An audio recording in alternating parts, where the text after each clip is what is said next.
in cars every day. Every day. Oh, I just thought of another police story. Oh, nice. When I was in WyoTech in Wyoming, I don't know if you know Laramie, Wyoming. It's 27,000 people, but it's got two colleges. It's got the University of Wyoming and it's got WyoTech, Wyoming Technical Institute. But it is the most police per capita in the United States. They have five branches of police there. So, not only was Laramie one of the most, Marshfield, where I live, was the second. Really? Yeah. No shit. No shit. Yeah. I think we have poor choices in places to live, apparently. Yeah. So I needed I had a Fiero project. We can get into Fieros another day. That's another diehard love of mine. Baby. But I had a Fiero that I was doing a bunch of work to in the garage, and I was like, I need another car to drive while I'm out here in Wyoming. So I went to Denver one night with a friend, bought a Craigslist find 1990 Toyota Supra. It was NA, but they had dynoed it at 300 wheel horsepower. So it was like a manual, dual overhead cam, 6-cylinder, 80, I think it was an 89 Toyota Supra. So it's a third gen. It's not the big, fancy, rounded out fourth gen that sell for $100,000 now. But it was like precursor to that. Super fun car. So I went to Denver on a Saturday night, and I buy this Supra for, I don't know, $2,500 or something like that. I don't know, something that you couldn't buy one for now. But I buy it, and it's Saturday night. The guy goes, "Hey, just leave the car. I don't need the license plate. Just leave it on there till you register it on Monday, so that way you don't get pulled over." I'm like, okay, that makes sense.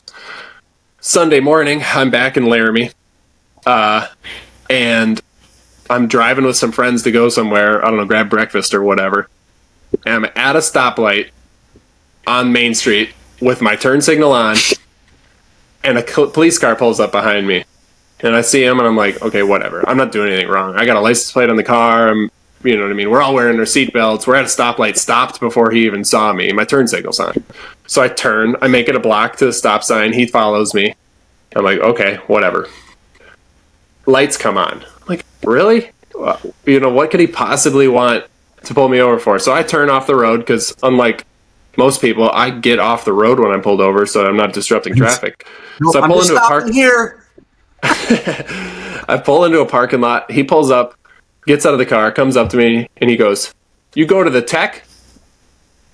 And I couldn't lie to him because I was wearing a WyoTech jacket, like the Eagles right on my chest, right at the window where he is. And I'm like, I look down at my jacket and I look up at him. And I'm like, "Yeah, I go to WyoTech." And he's like, "I had a feeling."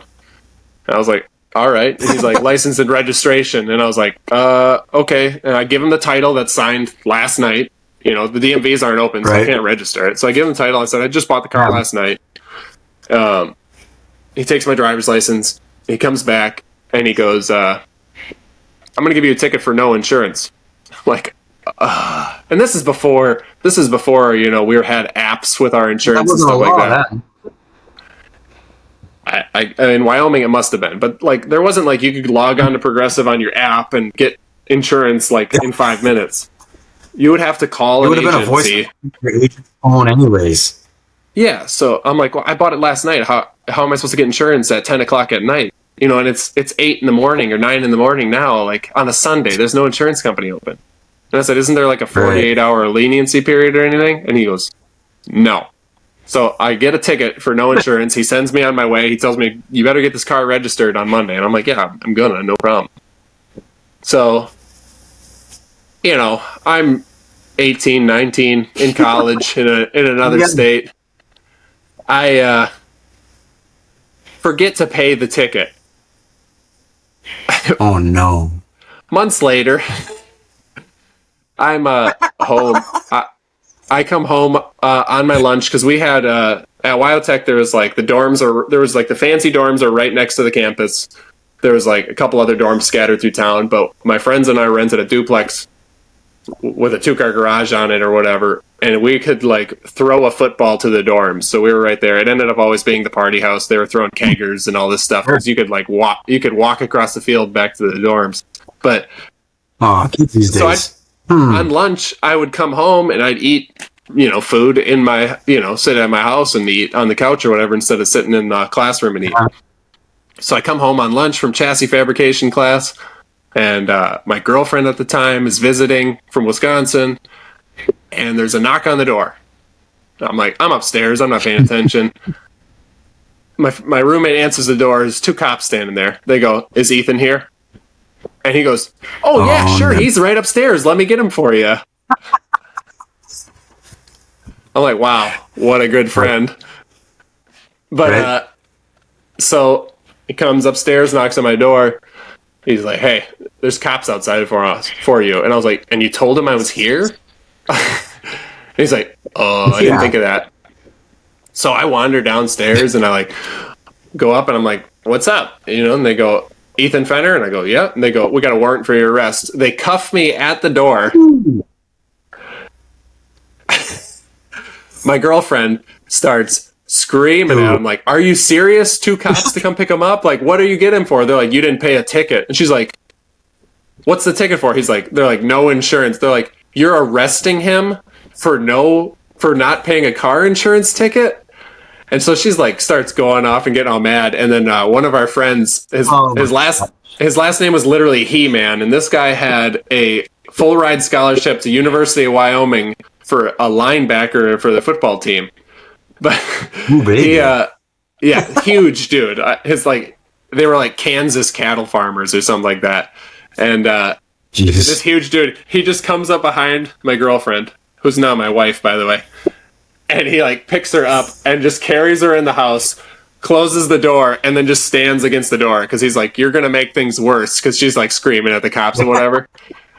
So they take me back. They put me in the car, and then like two cop cars because they needed two cops and two cop cars because I was such a wicked criminal with my no insurance ticket, and they take me to jail and process me and whatever, and like no way. God. But I'm basically an outlaw because Laramie, Wyoming is where they had Butch Cassidy. That's where he went to jail. Butch Cassidy, the old like train robber. Oh. So I'm like, you're basically really associated. Yeah, I'm associated. Me, Butch Cassidy. Could have been the same jail cell, probably not. But they put me they put me in holding cell. They don't even turn the lights on for me. And I'm in there for 45 minutes and then they put me in the holding cell. They say, "Do you want a phone call?" I call my girlfriend, and she's like, "Where are you? What do I have to pay?" So I tell them, or they give me the information. She comes down, pays them $400, and then I was out. So I was in jail for 45 minutes. Totally worth it, I guess, for them. The bad news is she had paid for a tattoo for $400 for me, like 2 days prior. So it became a pretty expensive visit to her boyfriend for her. But it's respect. But yeah, so she bailed me out. Didn't she? Yeah. Oh, I think I've paid her back by now. But the whole thing that's crazy to me is I literally got pulled over and went to jail. Well, set aside my irresponsibility for not paying the ticket. But I got pulled over and went to jail for driving a red Toyota Supra and nothing else. and going That's to the bananas. tech. Yeah. Well, I know some buddies of mine that went to WyoTech and they got arrested for street racing. Another guy got arrested because he was just in the wrong place at the wrong time. It's like some burglary thing that he was just like his roommates or somebody he knew was just doing it or something. I don't know. I know the cops out there were pretty nuts, and I'd never really even been out there. Yeah, they were ruthless, but I get it. You got two colleges and like just a ton of hormone raging aged kids just running around town making a mess all the time. Oh yeah. And they're not only driving like loud stock cars, they're driving loud fast cars and shit like that too, Fast cars. Yeah, we were like pro charging Tacomas and stuff like those Remember those 2-wheel drive kind of raced Tacomas that were like lowered? They had the body kit on them. There was a special model. I can't remember what it was called, but they were pretty sweet, and they were already like a okay fast car. And then we were like throwing Pro Chargers on them, and they were street racing them at night against everybody. And that's like during the rise of LS motors, so everybody had like wicked Trans Ams and Camaros, and Sure. it was a good time. Mm-hmm. Back before the downfall of WyoTech. Right. I just went to local tech and North Central Technical College for collision, pretty much. But and it wasn't a collision shop. It looked like this inside the shop. I mean, not necessarily a lot of old cars, but I think there were a couple older cars. There was a like a '60s first gen Mustang. There's some guy with a '50s Ford convertible. But everything else, like I had my S10 there a couple other mini trucks, a bunch of import stuff, and everybody was like shaving everything. Like there was nothing stock or collision happening. It was all just like people bringing their project cars in, and we're gonna learn on your project car. It was kind of neat. That's actually pretty cool. But it was only a year. When I got out of college, I applied at like all the body shops and stuff like that, and I actually had the dealership that I ended up getting a job at when I applied there. They called me up and they went, "Why did you go out of state? Why didn't you go to North Central Technical College?" it was like a bad thing that I didn't go to the local school. Yeah, I mean, but even now they don't. I think they don't have an auto body anything. I don't think NTC has auto body at all. I know they had a free class that you could. I shouldn't say they don't have anything. They had a free class that was in Wausau. It wasn't even at the auto body center in Anago anymore. They have like a makeshift shop, I think. I don't really remember how that worked, but it was like a grant program that kids could go because there was such a lack of technicians in the area that they could go to school for free. But it was, I don't know exactly what the schooling actually looked like itself. Yeah, it's definitely a dying skills. Like the shops are getting emptier and emptier everywhere. Yeah, there's actually a lot of more females in our area coming into the collision world anyways. There's a lot more than I've ever seen ever. Yeah, I think there's openings, and like I'm sure everybody's like happy to have them at that point. Like you just need people that want to show up and do the work, and well, I think there's a level of detail that some males don't have, and more than likely the females will have. I mean, there's things my wife sees that sometimes I will not glaze over, but she'll see things before I see them, kind of a thing, But yeah, I mean, everybody's got their own little skill set, though. Depends on what it is, right? My wife that often helped, like over the years, and still on like a little bit of like paint work that I do, like with final prep and stuff like that, because like you'll scuff into like all the edges and corners and tape everything off, and then she'll come around and like tighten some of the tape up and scuff in the edges a little bit better. Like I don't know if she's like got a better eye or she's more patient. She's just like, we're gonna do this right. You know what I mean? Like, so it's always cool. Yeah, and that's definitely the eye that most shops need. All these shops need more females in them. Yeah, the heck with men. Yeah, the heck with them. Yeah, that's pretty cool. Yeah, so you got I seen you working on your your control arms for the front of your pre-runner truck. Yeah, you have that soon. What's going on? I did a lot of 205 amp TIG welds laying down the rip passes on these. It feels like I've been doing these welds and building these lower control arms for weeks. But I really burnt them in. There's like a lot of inner structure on them, so you can't, like you look at the outside and they're kind of lackluster, but there's a ton of inner structure like inside the plate work that you don't see. And it's like, if I'm going to jump a 4,600 pound truck, it's got to have something really sturdy that's going to take that beginning of the landing. So like they're super anchored down. quarter-inch plate, 3/16 wall, square tubing, and then so I've got that done. And then yesterday, I did like an hour and a half live stream of just me grinding, like just kind of. I watched some of it. Watch all of it. Good on you. I don't expect anybody to watch anything, but like, so I like was just grinding on it, and I'm not really like grinding welds per se because they're just rip pass welds anyway, so they're pretty flat. But it's just like getting everything dialed in and cleaned up, so that way I can get the overlay plates on there.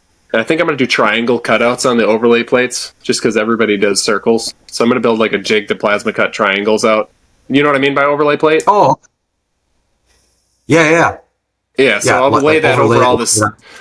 Yeah, over all the seams to give it strength, and then weld all the little triangle windows open, weld them closed, so it's got even more weld than if I just welded a plate on the outside of it on. And then shock tabs, which I might try to cut some shock tabs out today and get those. I just got to set the height so there's clearance for the body of the coilover to come under them from the eyelet. And what kind of plasma cutter do you have? I bought just recently Yes Welder. I think I got it off of Amazon. Yes Welder. Okay. It's like a 50 amp plasma cutter. It was like under $150.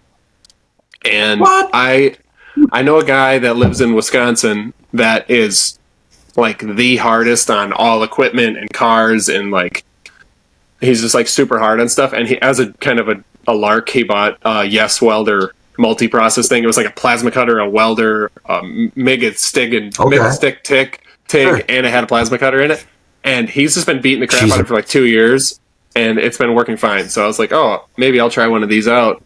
And so I picked up this little Yes Welder plasma cutter. It blows through quarter-inch like butter. Wow. Crazy. Yeah, super lightweight, like compact. Does it have to hook air up to that one? I hook it to my compressor. The ones with the pumps are a little bit more money. Sure. Not outrageous. It's not like buying a Miller or a Lincoln or something, but The only ones I've ever used were I think they were all Millers. So I don't know if I don't really have a whole lot of plasma cutter experience aside from like some of the shops that I had but you're not really cutting a sheet metal out with plasma cutter very often, like ever. So I don't know. I want one, but it's just a matter of having something to apply it to right away too. Yeah, for me, like I've been doing everything with like cutoff, 4.5 inch cutoff wheel, and so like when you start getting into like these intricate shapes, I can do it, and I've been doing it forever. But it's like I think I just decided I'm like, you earned it. Get a plasma cutter, so I bought that. It's definitely speeding up a lot of my processes. You got to like clean up a little slag on that quarter-inch because it's blowing through so much material. But other than that, like I'm pretty pleased with it. That's what I'm gonna do my shock tabs and everything with. I'll just blow them out with the plasma, and then quick clean them up with the grinder, drill holes in them, and weld them on. You ever dig into that Send Cut Send at all? I've looked at it, but I haven't had like a real computer to like CAD everything out to do it on. We both got our minds wrapped around that because I got to dig into that too. I might have a workaround for that now. Well, I mean, not a workaround for the CAD, but there's a guy that I talked to here. He's kind of over in Tampa area. He's starting up a off-road fabrication business, and he just got a plasma table. So I'm thinking about talking to him of maybe once he gets it going and doing his stuff, because he's going to build long travel kits for Raptors. He's already done 2, but he's just been doing them, by hand in the garage. But once he gets going, I might consider having him cut out some plate work for me, and then it's just 2 hours away, or even if he shipped it to me, it wouldn't be a big deal because it's such a short trip. So right. That's pretty cool. Yeah, I was thinking about doing getting like be cool. Yeah, the CNC stuff is so nice these days, and the prices are coming down on them. Well, if you can get like a 3D scanner and then build it in whatever your program is, and then just send it off and have it printed or shaped, like literally printed somewhere, like the size of sheet metal or even just plastic 3D printed parts too. I mean, I think you could get away with not having the printer in the future, just having the scanner and the program, sending it off and having it sent to you in the mail. Right. I've seen like Ring Brothers had a bunch of stuff that was 3D printed out of stainless on that car we were talking about earlier. Yeah. Mm-hmm. Yeah, they were. I think they last was it last SEMA that I thought all the cars that they brought they 3D printed all the keys out of stainless. I thought I heard. It's like That's wild. just crazy amount of work. Yeah. I haven't looked into the metal 3D printers. I thought Fuller Moto did a 3D printed rear wheel on a motorcycle, I thought. And it was like a bed of BBs, like metal BBs, and the lasers would like, Oh, really? melt it all inside. Yeah, it was, and then you just pull it out. Yeah, it looked pretty. I thought that was Fuller Moto. I could be wrong. That's super cool. Yeah, I was wondering how they did that. it's like makes your mind explode. Huh. I guess that's kind of how the resin 3D printers work. They like start with a bed of liquid and then they use a laser to cure it. Mm-hmm. And then they like slowly raise it up. Or yeah, something like that. Yeah, So I've seen metal printers that are just like, it looks like just a MIG welder. They just run around and just keep adding and adding and adding. It literally looks like a MIG welder. So I don't know what kind of metal you're going to end up with. If it's just going to be hard as a rock and you're never going to be able to do anything with it. But I don't know. It's interesting the stuff. future's coming. Yeah. Do you know anything about those laser welders? Like about what, how brittle or how hard that weld is if you can manipulate it like a TIG weld? I don't think, because I think it uses like whatever filler rod you want, so I don't think it would be any more brittle. I use the same filler. My MIG welder. It's just a matter of the gas and how it welds. I would imagine. I'm not a metallurgist, but I think if you're using the same gas and I don't know what they even use for gas, but I would imagine if you're using 100% argon and then the same like ER70S. I don't think they use gas at all. Oh, they don't use gas at all. I don't think they use gas at all. Because we had a laser abrasion cleaner, so we would clean sheet metal with it, and it worked okay to take the first layer off, but if it was any deep corrosion, it was only cleaning the top layer, and it wasn't physically removing the layer and then cleaning underneath of it. So it's not like sandblasting where it's hitting and physically removing things. It was just cleaning a layer. You'd have to wire brush it or something, and that would clean more. So the laser cleaners definitely have their place, but it's not like a fix-all. It's not like I'm going to do this instead of sandblasting, because there's some cars that just need to be sandblasted to be cleaned properly. Right. Yeah. The place I work at, the owner was looking at a laser welder, but he said that there was some warnings about like the laser will actually like burn you pretty good. Obviously, so can a welder, but I guess because it projects it. Yeah, I mean, it'd be no different than like, those UV curing lights and stuff for collision primers and stuff like that. I mean, There's always going to be hazards of new technology, I think. I know there was a place in town that was looking at getting a laser welder and cleaner, and they actually bought one. And then they had some warning on it, like about, I don't know if it's like a California sticker that it's going to cause cancer or whatever. And just so everybody was in an uproar about this laser thing. I'm like, man, I've used one. It's like, I don't know. It's just different technology that's got a different warning on it. A welder can burn you and fuck you up pretty good too. So what's the difference? Yeah. I'm always getting myself with the TIG welder. Oh, yeah. Yeah, I throw it on the bench and yeah. Damn. They get you a lot. Hell yeah. Oh yeah. I think I'm gonna work on this Model A next week a little bit. Buddy Joe's Model A. There's some finishing the metal roof skin on top that I gotta get. They have the opening on the top of the Model A, so we gotta weld in a new roof, and it's we bought a Mustang coupe roof, a new one, instead of hammering out a brand new flat sheet metal. We just bought a Mustang roof. You flip it backwards. You can actually use the rear flange for the rear window for the front flange on a Model A, and it kind of fits the 28, 29 model. Yeah, it kind of makes it fits the curve a little, like it fits the front end of the vehicle. Like it looks really well. You just got to adapt it. I think it's less work than as long as the customer likes the look, it's less work than, making it all yourself. So if we can speed any of those processes up, definitely want to get that done. But we had to buy some side panels for above the window there, or above the doors, some new ones. So that kind of sets back a little bit as far as waiting for parts and stuff. But I'm trying to squeeze a little bit of time in on that thing. Yeah, 5 window. We chopped it 4 inches, and he wants to keep it like I think like early '60s style, like not super chopped, or maybe late '50s. I can't remember. It was like not super chopped, but definitely looks chopped, like late '50s hot rod. Not kind of keep a flat head in it. Yeah, classy. He wants to end up painting it and stuff, but one piece at a time, one bite at a time, right?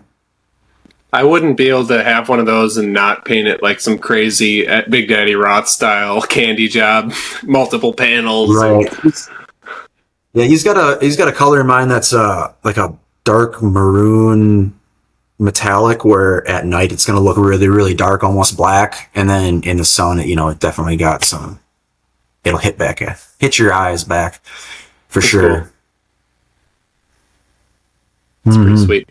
I like to think with that Mustang roof skin, like that.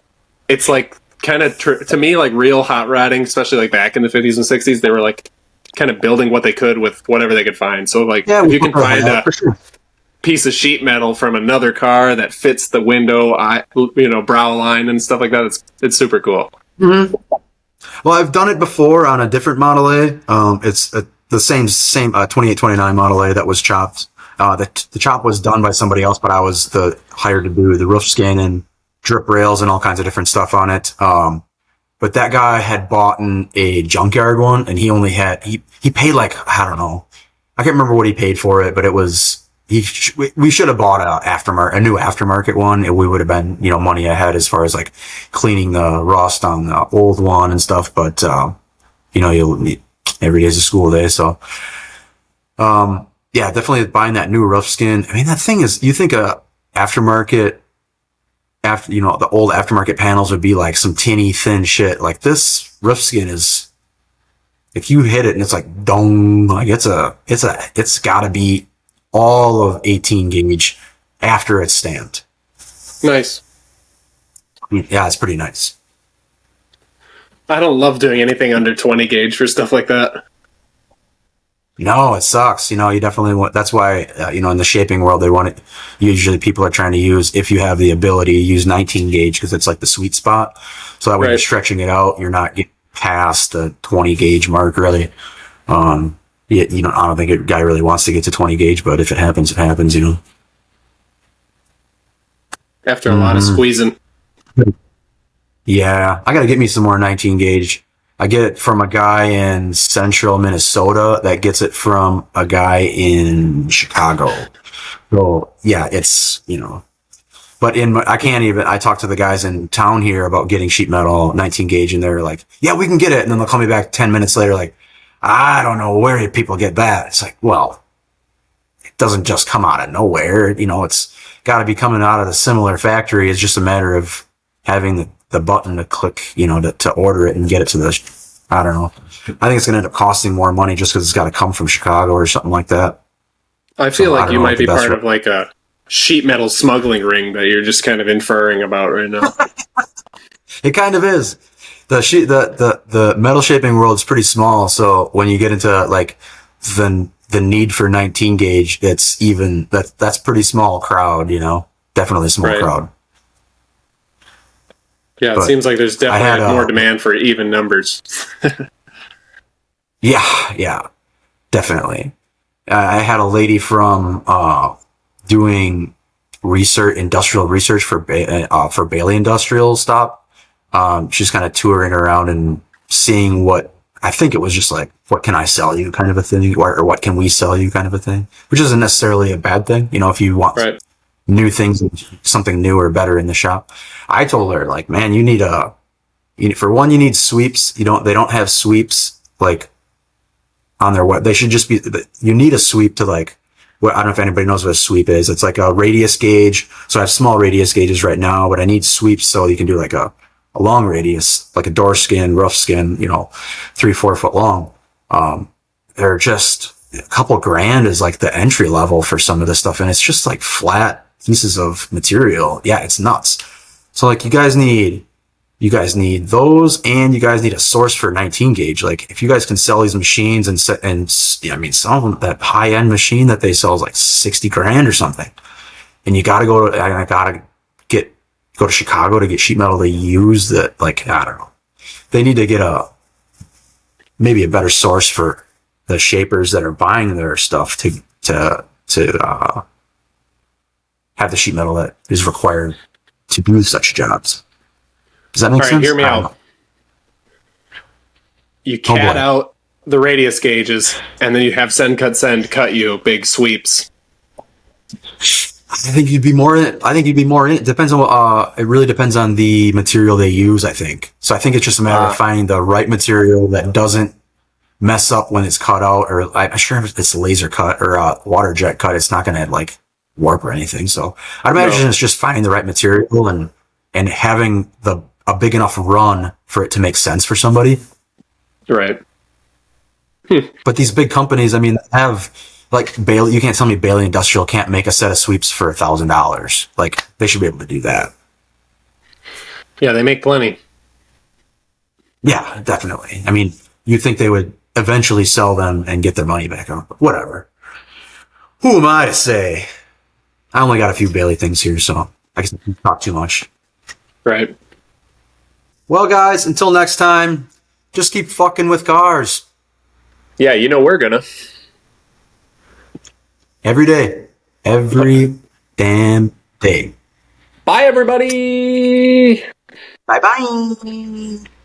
Available in audio form everywhere you listen to podcasts. If you want to see it in video, you can go to our Patreon, which is patreon.com/F_CKINGCARS. And just for $5 a month, you can get all of our podcasts in video format, extra bloopers at the end, so you can get a little bit more feel. You can see some of the things we're working on, even some of our more inappropriate moments, and help support the channel. Make sure to subscribe and hit that notification so you get notified every week when we post a new episode. It's pretty decent. I'm getting a little hungry. You love it?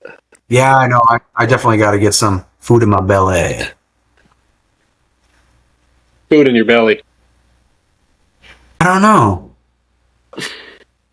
I never have really good ideas. It's always just like, hey, let's do it right now. I don't know what I'm doing.